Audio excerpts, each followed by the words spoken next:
quick reminder, if you're following along with the exercise files and you're on the free version of DaVinci Resolve, while you'll be able to see these tools, you won't be able to manipulate them. They'll be grayed out. It's a paid-only feature. I mentioned in the movie on temporal noise reduction how much I love that tool here in the Motion Effects palette. The other two tools here is what we're going to be talking about in this movie, and we're going to continue working on these shots, which we've been color correcting throughout this entire training video. Let's move now into shot number 2 and take a look at motion blur. And this is a great one to do that with, because if I go ahead and play this down, Aaron here is moving all over the place. So what I'm going to do is Shift F, and I'm going to kick up motion estimation. Let's go better, and let's kick up the range to small. We're going to tell it that there really isn't a lot of movement going on, so when you find movement, treat it aggressively.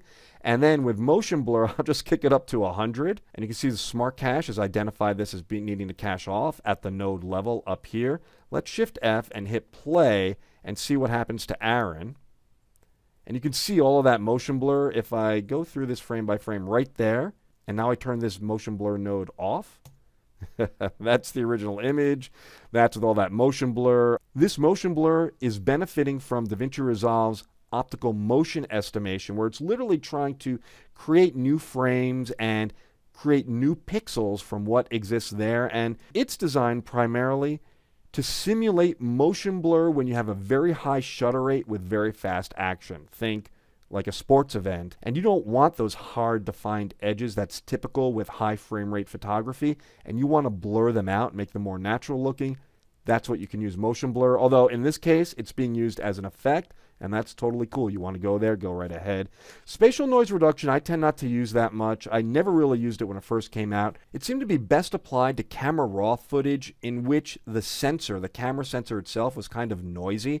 And so what you would do is use a qualifier to isolate maybe just the shadows and remove the noise from the shadows using spatial noise reduction.